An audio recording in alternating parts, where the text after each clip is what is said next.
ಇವರೇನೋ ಭಾಗ್ಯಲಕ್ಷ್ಮಿ ಮೇಲೆ ಹಿಂಗೆ ಬಿದ್ದು ಬಡ್ಕೋತಾ ಇದ್ದಾರೆ. ಭಾಗ್ಯ ನೋಡಿದ್ರೆ ಇನ್ನೂ ಆಫೀಸಿಗೆ ಬಂದೇ ಇಲ್ಲ. ಅಲ್ಲ, ಇವಳು ಆಫೀಸಿಗೆ ಹೋಗದೆ ಎಲ್ಲಿಗೆ ಹೋಗಿದ್ದಾಳೆ?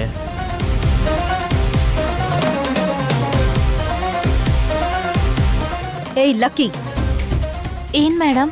ಆಫೀಸ್ ಟೈಮ್ ಏನು, ನೀನ್ ಬರ್ತಿರೋ ಟೈಮ್ ಏನು? ದಿನ ದಿನಕ್ಕೂ ನೀನ್ ಹೊಗಳ್ತಿದ್ದಾರೆ ಅಲ್ಲ ಅಂತ ಕೊಬ್ಬು ಜಾಸ್ತಿ ಆಗಿದೆ ನಿನಗೆ.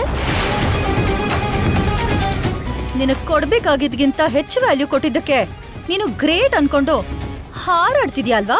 ಹಾಗೇನಿಲ್ಲ ಮೇಡಮ್. ಸರಿ, ಟೈಮಿಂಗ್ ವಿಷಯ ಬಿಟ್ಬಿಡು. ಈ ಫೈಲ್ ಆದಷ್ಟು ಬೇಗ ಸ್ಟಡಿ ಮಾಡ್ಬೇಕು ಅಂತ ಮಿತ್ರ ಹೇಳಿದ್ನಾ ಇಲ್ವಾ? ಹೇಳಿದ್ರು ಮೇಡಮ್. ಇದ್ರ ಮೇಲ್ ತಕ್ಷಣ ರಿಪೋರ್ಟ್ ಮಾಡಿ ಕಳ್ಸೋ ಅಂತ ಹೇಳಿದ್ನಾ ಇಲ್ವಾ? ಹೇಳಿದ್ರು ಮೇಡಮ್. ಆ ರಿಪೋರ್ಟ್ ಎಷ್ಟು ಮುಖ್ಯ ಅಂತ ನಿನಗ್ ಗೊತ್ತು. ಕ್ಲೈಂಟ್ಸ್ ಅಲ್ಲಿ ವೇಟ್ ಮಾಡ್ತಿರೋದು ಕೂಡ ನಿಂಗೆ ಗೊತ್ತು. ಆದ್ರೂ ಇಷ್ಟು ಕೇರ್ಲೆಸ್ ಆಗಿ ಇಷ್ಟು ಲೇಟ್ ಆಗಿ ಆಫೀಸಿಗೆ ಬಂದ್ರೆ ಏನ್ ಅನ್ಕೋಬೇಕು? ಆದ್ರೆ ಮೇಡಮ್ ಅದು ನೋಡು ಭಾಗ್ಯಲಕ್ಷ್ಮಿ, ನೀನು ಟ್ಯಾಲೆಂಟೆಡ್ ಅಂತ, ಕಮಿಟ್ಮೆಂಟ್ ಇಂದ ವರ್ಕ್ ಮಾಡ್ತೀಯ ಅಂತ ನಿನ್ ಮೇಲೆ ನನಗೆ ತುಂಬಾ ಗೌರವ ಇತ್ತು. ಆದ್ರೆ ನೀನ್ ಇಷ್ಟು ಇರ್ರೆಸ್ಪಾನ್ಸಿಬಲ್ ಆಗಿರ್ತೀಯ ಅಂತ ನಾನು ಅನ್ಕೊಂಡೇ ಇರಲಿಲ್ಲ. ಹಾಗಲ್ಲ ಸರ್. ನೋಡ್ ಮಿತ್ರ, ನಾವೀಗಾಗ್ಲೇ ಭಾಗ್ಯಲಕ್ಷ್ಮಿಗೆ ತುಂಬಾ ಫ್ರೀಡಮ್ ಕೊಟ್ಟಾಯ್ತು. ಅದಕ್ಕೆ ನಮ್ ಕಂಪನಿ ಮೇಲೆ ಅವಳಿಗೆ ಗೌರವ ಕಡಿಮೆ ಆಯ್ತು. ತಪ್ಪು ಮೇಲೆ ತಪ್ಪು ಮಾಡ್ತಿದ್ದಾಳೆ. ಆದ್ರೂ ಇಂಥವ್ರು ನಮ್ ಕಂಪನಿಗೆ ಅಗತ್ಯ ಅಂತೀಯಾ?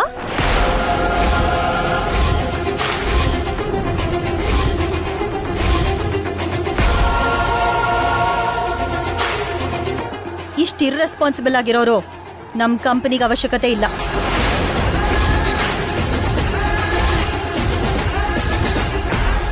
ಭಾಗ್ಯಲಕ್ಷ್ಮಿ, ನಿನ್ನನ್ನ ಟರ್ಮಿನೇಟ್ ಮಾಡ್ತಿದ್ದೀನಿ.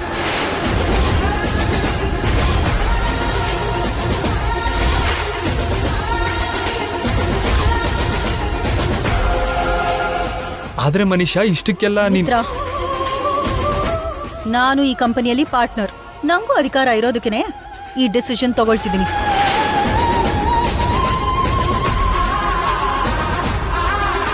ಹಾಗಲ್ಲ ಮನೀಷಾ. ಪ್ಲೀಸ್ ಮಿತ್ರ, ಈ ವಿಷಯದಲ್ಲಿ ನನ್ನ ಡಿಸಿಷನ್ ಫೈನಲ್. ನಿನ್ ಇನ್ವಾಲ್ವ್ಮೆಂಟ್ ಬೇಕಾಗಿಲ್ಲ. ನೀನ್ ಮಾಡಿರೋ ತಪ್ಪಿಗೆ ಇದೇ ನಾನ್ ನಿಂಗೆ ಕೊಡ್ತಿರೋ ಶಿಕ್ಷೆ.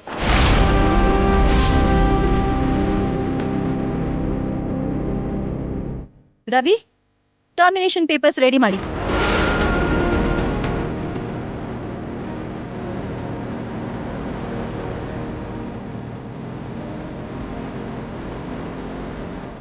ಏನ್ ನೋಡ್ತಿದ್ದೀರಿ? ನಿಮ್ ಕೆಲ್ಸ ನೀವ್ ನೋಡ್ಕೊಳ್ಳಿ. ಮಿತ್ರ, ತಪ್ಪು ಎಲ್ಲರೂ ಮಾಡ್ತಾರೆ. ಯಾರೂ ಉತ್ತಮರಲ್ಲ. ಚೆನ್ನಾಗಿ ಕೆಲಸ ಮಾಡಿದ್ರೆ ಚಪ್ಪಾಳೆ ಹೊಡಿತೀವಿ, ತಪ್ಪು ಮಾಡಿದಾಗ ಕ್ಷಮಿಸಿ ಹಾಗೆ ಬಿಡ್ತೀವಿ. ಅದು ವ್ಯಕ್ತಿಗತ ವಿಷಯದಲ್ಲಾದರೂ ವ್ಯಾಪಾರ ವಿಷಯದಲ್ಲಾದರೂ ಬಹಳ ಸಹಜ. ಈಗ ಈ ಹುಡುಗಿ ಮಾಡಿದ ತಪ್ಪಿಗೆ ಇಷ್ಟು ದೊಡ್ಡ ಶಿಕ್ಷೆ ಕೊಡಬಹುದು ಅಂತ್ಯಾ? ನೋಡಿ ಅಂಕಲ್, ಒಬ್ರ ತಪ್ಪಿಂದ ಯಾರಿಗೂ ಯಾವ ರೀತಿ ನಷ್ಟ ಆಗದೆ ಇದ್ರೆ ಪರವಾಗಿಲ್ಲ.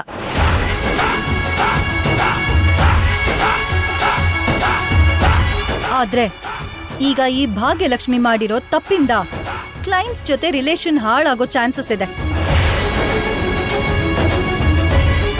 ಅದಾದ್ಮೇಲೆ ಆ ಕ್ಲೈಂಟ್ಸ್ ಇಂದ ಸಿಗೋ ಪ್ರಾಜೆಕ್ಟ್ಸ್ ಕೈ ತಪ್ಪಿ ಹೋಗೋ ಪರಿಸ್ಥಿತಿ ಬರುತ್ತೆ. ಅವಳಿಂದ ಆಗಿರೋ ತಪ್ಪು ದೊಡ್ಡದಾಗಿರೋದಕ್ಕೆ ಶಿಕ್ಷೆ ಕೂಡ ದೊಡ್ಡದಾಗೇ ಇರುತ್ತೆ.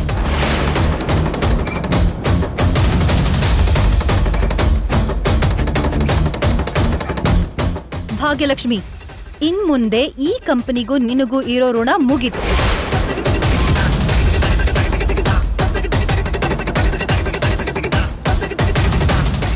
ಇಷ್ಟು ದಿನ ನೀನು ಈ ಕಂಪನಿಗೆ ಸೇವೆ ಮಾಡಿದ್ದಕ್ಕೆ ತುಂಬಾ ಸಂತೋಷ.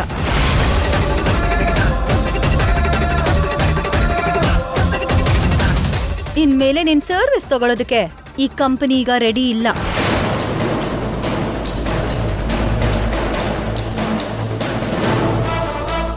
ಈ ಪೇಪರ್ ಮೇಲೆ ನೀನ್ ಸೈನ್ ಮಾಡಿ ನೀನ್ ಮನೆಗೆ ಹೊರಡ್ಬೋದು. ಹಾಗಲ್ಲ ಮನೀಷಾ ಮೇಡಮ್, ನಾನು ಹೇಳೋದನ್ನ ಒಂದ್ಸಲ ಕೇಳಿ. ನೀನ್ ಹೇಳೋದಕ್ಕೆ ನಾವ್ ಕೇಳೋದಕ್ಕೆ ಏನೂ ಇಲ್ಲ. ಸುಮ್ನೆ ಸಿಗ್ನೇಚರ್ ಮಾಡಿ ನಿನ್ ದಾರಿ ನೀನ್ ನೋಡ್ಕೊ.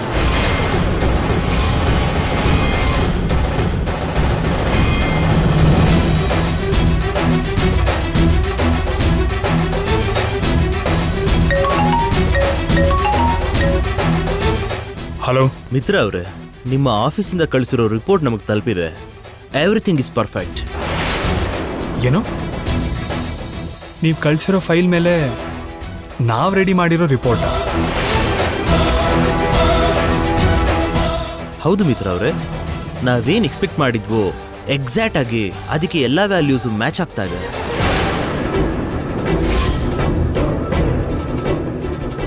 So we are very happy with your reports.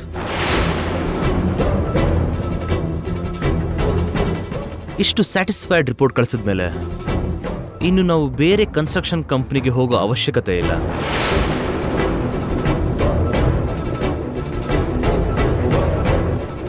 ಇದ್ರ ಬಗ್ಗೆ ನಿಮ್ಮ ಆಫೀಸಿಗೆ ಬಂದಮೇಲೆ ಮಾತಾಡ್ತೀನಿ ಸರ್. ಸರಿ ಸರ್, ಶೋರ್. ಏನ್ ಹೇಳ್ತಿದ್ಯಾ ಮಿತ್ರ? ಕ್ಲೈಂಟ್ಸ್ಗೆ ಆಲ್ರೆಡಿ ರಿಪೋರ್ಟ್ ಸಿಕ್ತಂತ? ಹೌದು ಮನೀಷಾ. ಭಾಗ್ಯಲಕ್ಷ್ಮಿ ಕೊಟ್ಟಿರೋ ಫೈಲ್ ಹಾಗೆ ಇದೆ. ಭಾಗ್ಯಲಕ್ಷ್ಮಿ ಆಫೀಸಿಗೆ ಕೂಡ ಲೇಟ್ ಆಗಿ ಬಂದು ಅದ್ಯಾರ್ ರೆಡಿ ಮಾಡಿದ್ರು, ಅದ್ಯಾರ್ ಕ್ಲೈಂಟಿಗೆ ಸೆಂಡ್ ಮಾಡಿದ್ರು? ಇಲ್ಲಿ ಏನಾಗ್ತಿದೆ? ಅವ್ರಿಗೆ ಆ ರಿಪೋರ್ಟ್ ಯಾರು ಕಳ್ಸಿದ್ದು? ನಾನೇ ಕಳ್ಸಿದ್ದು ಮೇಡಮ್.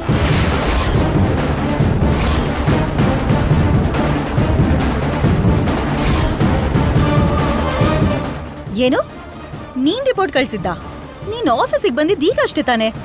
ರಿಪೋರ್ಟ್ ಯಾವಾಗ ರೆಡಿ ಮಾಡ್ದೆ? ಯಾವಾಗ ಕಳಿಸ್ದೆ? ನನ್ಗೆ ಫೈಲ್ನ ನೀವು ನಿನ್ನೆ ನೈಟೇ ಕೊಟ್ರಲ್ಲ ಮೇಡಮ್, ಆಗ್ಲೇ ನಾನು ಸ್ಟಡಿ ಮಾಡಿ ರಿಪೋರ್ಟ್ ರೆಡಿ ಮಾಡಿ ನಾನು ಇಮೇಲ್ನಲ್ಲಿ ಇಟ್ಕೊಂಡಿದ್ದೆ.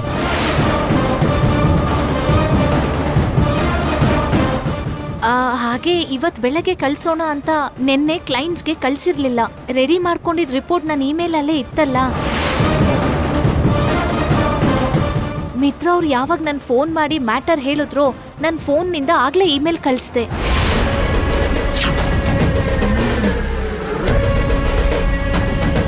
ಈ ವಿಷಯನ ಮೊದಲೇ ಹೇಳಬೇಕಿತ್ತಲ್ಲ ಭಾಗ್ಯಲಕ್ಷ್ಮಿ.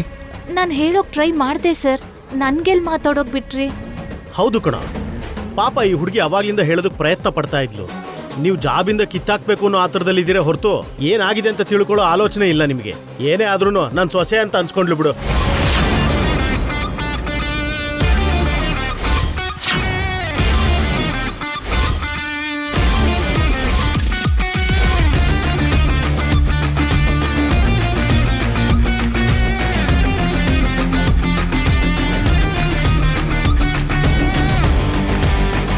ಮಾವಂಗೇನಾಯ್ತು?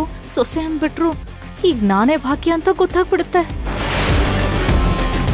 ಅಂಕಲ್, ಏನೋ ಸೊಸೆ ಅಂದಾಗಿತ್ತು? ಅದೇನಮ್ಮ, ನನ್ನ ಸೊಸೆ ಭಾಗ್ಯ ಕೂಡ ಹೀಗೆ ಅಲ್ವಾ? ಯಾವ ಕೆಲಸ ಆದ್ರೂ ಸರಿ ಸ್ಮಾರ್ಟ್ ಆಗಿ ಮಾಡ್ತಾಳೆ, ನೀಟಾಗಿ ಮಾಡ್ತಾಳೆ.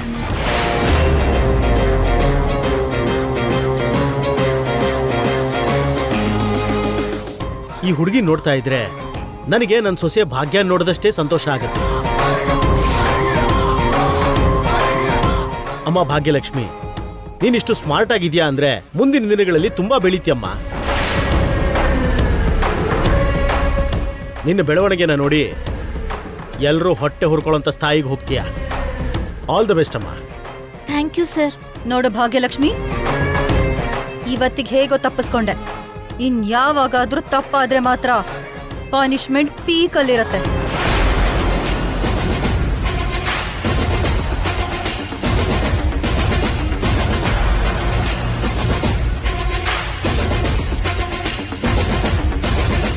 Bhagyalakshmi, thank you very much. ನಿನ್ನಿಂದ ಸುಮ್ಮನೆ ಕ್ಲೈಂಟ್ಸ್ ಜೊತೆಗೆ ರಿಲೇಷನ್ಶಿಪ್ ಹಾಳಾಗತ್ತೆ ಅನ್ಕೊಂಡೆ. ಅವರಿಂದ ಸಿಗಬೇಕಾದ ಪ್ರಾಜೆಕ್ಟ್ಸ್ ಸಿಗಲ್ಲ ಅಂತ ಭಯ ಆಗಿತ್ತು. ಆದರೆ ಪ್ರತಿ ಸಲದ ಹಾಗೆ ನಿನ್ನ ಕೆಲಸನ ನೀನು ರೆಸ್ಪಾನ್ಸಿಬಲ್ ಆಗಿ ಮಾಡಿದ್ಯಾ.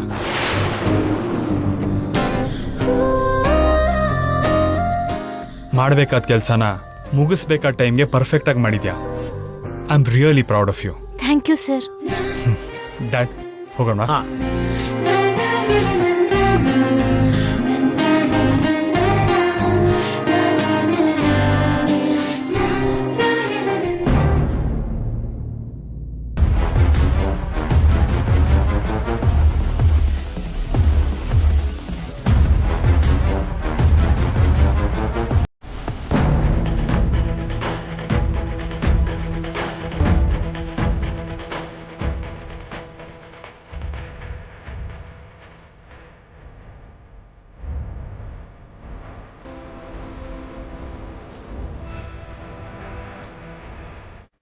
ಅರವಿಂದ್ ಅಕ್ಕ ರೂಮಲ್ಲಿ ಕಾಣಿಸ್ತಿಲ್ಲ.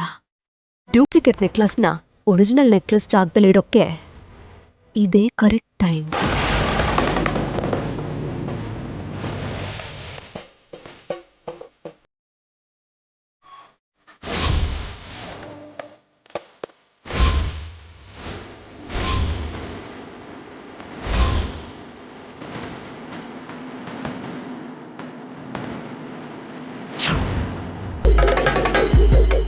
ಅಕ್ಕ, ನಿನ್ನ ಅಹಂಕಾರನ ನಾಶ ಮಾಡ್ಬೇಕು ಅಂತಾನೆ ನಾನಿಷ್ಟೊಂದು ಪ್ರಯತ್ನನೂ ಇಷ್ಟೊಂದು ಕಷ್ಟ ಪಡ್ತಿರೋದು. ನಾನ್ ಪಡೋ ಕಷ್ಟಕ್ಕೆ ಖಂಡಿತ ರಿಸಲ್ಟ್ ಸಿಗತ್ತೆ. ಯಾವ ನೆಕ್ಲೆಸ್ ನಿನ್ನ ಹತ್ರ ಇದೆ ಅಂತ ಮೆರೀತಿದ್ಯೋ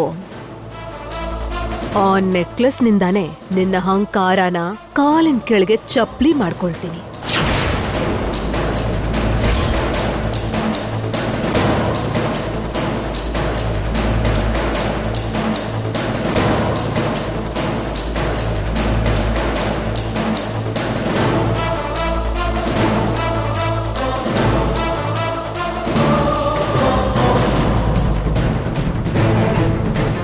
ಅರವಿಂದ, ಅರವಿಂದ,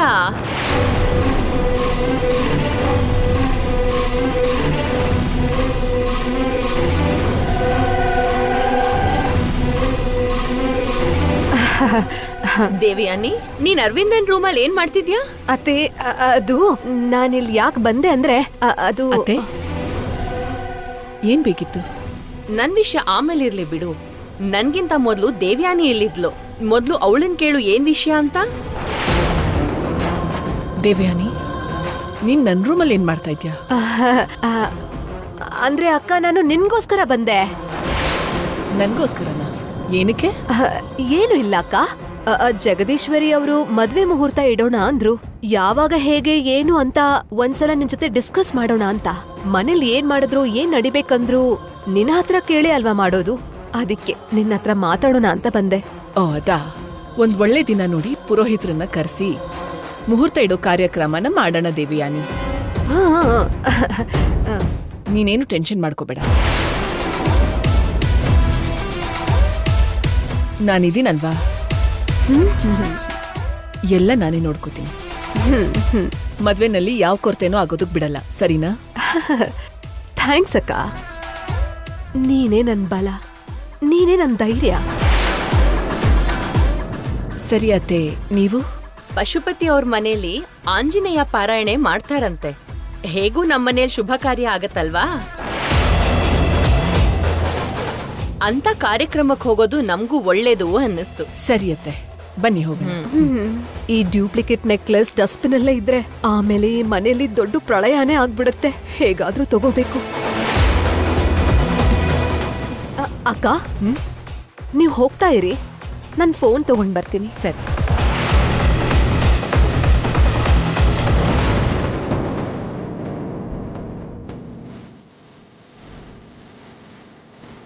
ದೇವ್ಯಾನಿ, ಬೇಗ ಬಾ.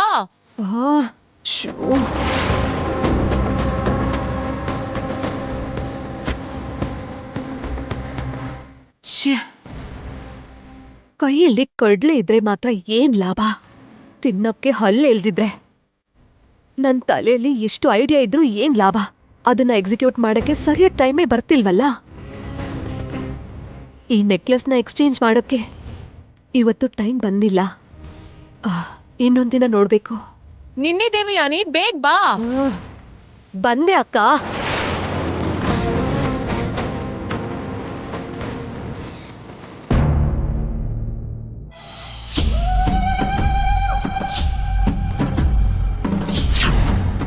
ಈ ಹುಡುಗಿ ನೋಡ್ತಾ ಇದ್ರೆ ನನಗೆ ನನ್ನ ಸೊಸೆಯ ಭಾಗ್ಯ ನೋಡಿದಷ್ಟೇ ಸಂತೋಷ ಆಗುತ್ತೆ. ಅಮ್ಮ ಭಾಗ್ಯಲಕ್ಷ್ಮಿ, ನೀನಿಷ್ಟು ಸ್ಮಾರ್ಟ್ ಆಗಿದ್ಯಾ ಅಂದ್ರೆ ಮುಂದಿನ ದಿನಗಳಲ್ಲಿ ತುಂಬಾ ಬೆಳೀತೀಯಮ್ಮ.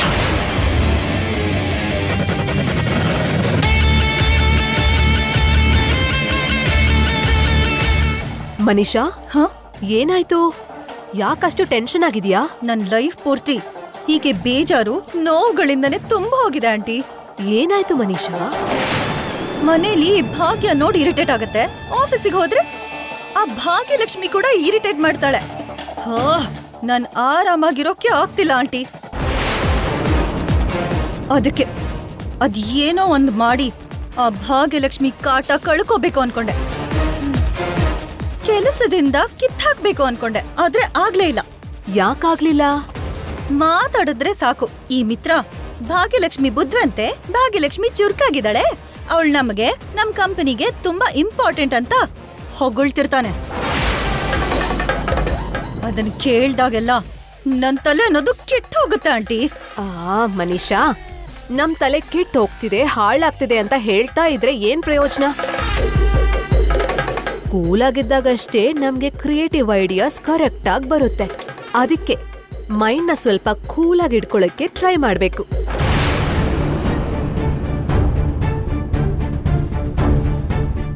ನೀವು ಸ್ವಲ್ಪ ದಿನದಲ್ಲಿ ವಿಚ್ಛೇದನ ತಗೊಂಡಿದ್ದೀರಂತೆ. ನೀವು ಅಪ್ಲಿಕೇಶನ್ ಅಲ್ಲಿ ಕೊಟ್ಟಿರುವಂತ ಅಡ್ರೆಸ್, ನಿಮ್ಗೆ ವಿಚ್ಛೇದನ ಆದ್ಮೇಲೆ ಫ್ಯೂಚರಲ್ಲಿ ನೀವಿರುವಂತ ಅಡ್ರೆಸ್ಸು ಎರಡು ಬೇರೆ ಬೇರೆ ಆಗುತ್ತಲ್ಲ, ಅದಕ್ಕೆ ರಿಜೆಕ್ಟ್ ಮಾಡ್ಬೇಕಾಗಿ ಬಂತು.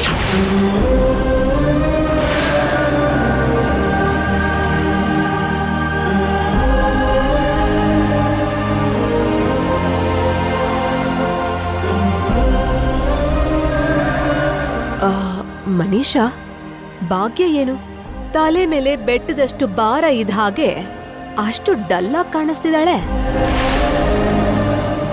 ಏನೋ ನಡಿಬಾರ್ದು ನಡೆದಿರೋ ಹಾಗೆ ಮುಖ ಬಾಡ ಹೋಗಿದೆ.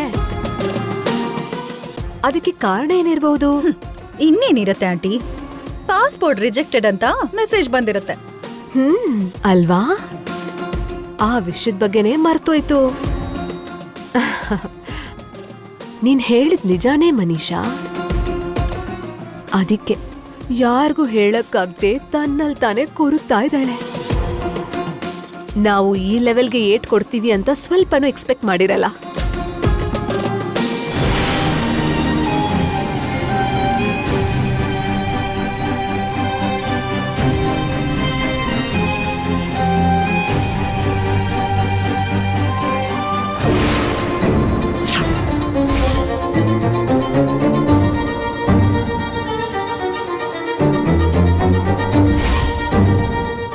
ಭಾಗ್ಯ,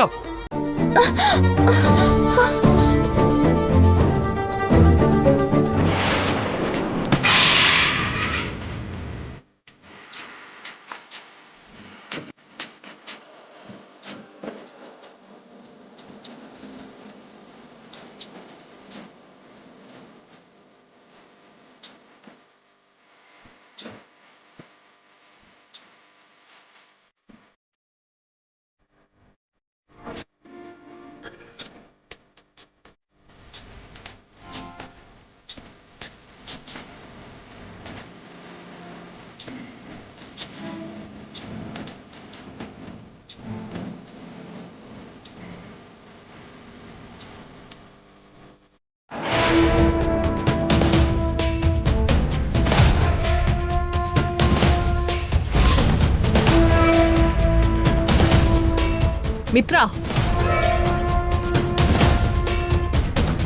ಏನಾಯ್ತು? ಏನೂ ಇಲ್ಲ ಮಾಮ್. ಭಾಗ್ಯ ಸೀರೆ ತುದಿಗೆ ಬೆಂಕಿ ತಾಕ್ತಿತ್ತು. ನಾನು ಗಾಬರಿಯಾಗಿ ಅವಳನ್ನ ಪಕ್ಕ ಕೇಳ್ಕೊಂಡೆ.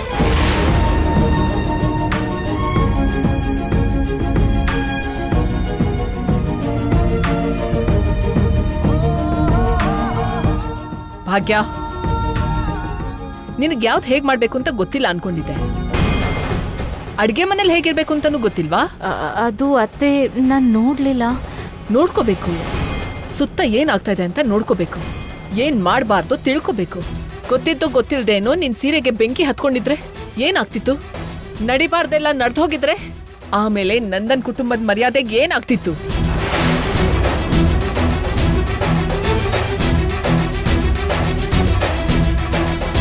ಮತ್ತೆ ಪೊಲೀಸವರು, ಲಾಯರ್ಸ್ ಬಂದು ಮನೆಯಲ್ಲಿ ಇನ್ನಷ್ಟು ರಾತಾಂತ ಮಾಡಿ ಹೋಗ್ತಿದ್ರು. ನಿಮ್ ಸೊಸೆಗೆ ಏನ್ ಮಾಡಿದ್ರಿ? ಹತ್ಯೆ ಮಾಡೋದಕ್ ಪ್ರಯತ್ನ ಪಟ್ರಾ? ಸಾಯಿಸ್ಬಿಡೋಣ ಅಂತ ಅನ್ಕೊಂಡ್ರ ಅಂತ? ಪೊಲೀಸರು ಬೇಡ್ತಿರೋ ಪ್ರಶ್ನೆಗಳನ್ನೆಲ್ಲ ಕೇಳ್ತಾ ಇದ್ರೆ ಉತ್ತರ ಕೊಡಕ್ಕಾಗ್ದೆ ದೋಷಿಗಳ ತರ ಅವ್ರ ಮುಂದೆ ನಿಂತ್ಕೊಳ್ಳುವಂತ ಪರಿಸ್ಥಿತಿ ಬರ್ತಾ ಇತ್ತು.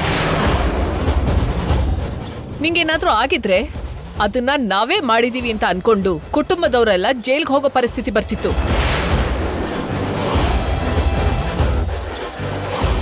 ಹೇಗೋ ಇವಳಿಗಿರೋ ಟಾರ್ಗೆಟ್ ಅದೇ ಅಲ್ವಾ ಅಕ್ಕ? ನಮ್ಗೆ ಯಾವ್ದೇ ಒಂದ್ ರೀತಿಯಲ್ಲಿ ಪ್ರಾಬ್ಲಮ್ ಕೊಡ್ಬೇಕು, 3 ಕೆರೆ ನೀರು ಕುಡಿಸ್ಬೇಕು.